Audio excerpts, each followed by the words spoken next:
commence dans les sous-sols insondables du Vatican, dans un secteur connu sous le nom de l'Archivum Noctis. L'accès en est interdit même aux cardinaux. On dit qu'il abrite les livres que l'Église a jugés trop dangereux pour être lus par l'humanité. Lucien, un jeune chercheur en langues anciennes, obsédé par les interdits, a passé des années à chercher une carte de cette bibliothèque. Lorsqu'il a enfin trouvé l'entrée, cachée derrière une fresque de la chapelle Pauline, il n'a pas hésité une seconde. La salle était vaste, froide et plongée dans une obscurité totale, éclairée seulement par des bougies qui brûlaient avec une flamme bleue. Les murs étaient recouverts de livres, mais ces livres étaient différents. Ils n'étaient pas reliés lanières de chair humaine, suturés avec du fil d'or. Les pages n'étaient pas faites de papier, mais de peau fine, tannée et gravée. S'approchant d'une étagère, Lucien sentit une odeur de sang frais et de soufre. Les livres ne reposaient pas sagement sur les rayons. Ils tremblaient.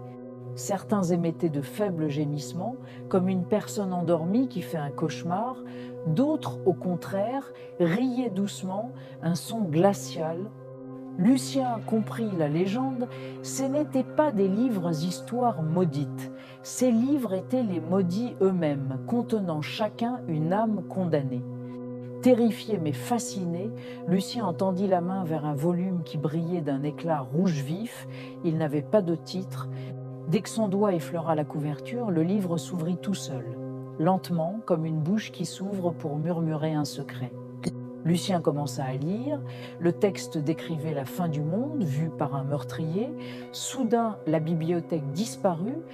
Il se retrouva dans une ville en flammes. Il sentait la chaleur, il sentait la haine dans son cœur. Il voyait ses propres mains tuer des innocents. Il n'était plus Lucien le chercheur. Il était le monstre à l'intérieur du livre. Il vivait le crime, sentant chaque coup. Il essaya de lâcher le livre, mais ses doigts étaient collés à la couverture par un fluide noir. Il hurlait, mais aucun son ne sortait. La lecture avançait. Le crime était terminé, et maintenant venait le temps du châtiment éternel. Lucien sentit son propre corps se tordre. Il réalisa avec horreur que le livre n'avait pas de fin. Le texte s'écrivait en temps réel, utilisant ses souvenirs et ses peurs. Il lut la dernière phrase qui apparaissait sous ses yeux. Le lecteur devient l'encre et l'encre devient le livre. Un doux bruit de rupture se fit entendre, son âme fut aspirée dans les pages, son corps s'effondra sur le sol, une coquille vide. Le lendemain matin, les gardes pontificaux trouvèrent le corps, ils soupirèrent, accoutumés à ces drames, ils prirent le corps et le brûlèrent. Puis un cardinal s'approcha de l'étagère, il prit le livre rouge qui brillait maintenant d'une lueur crue.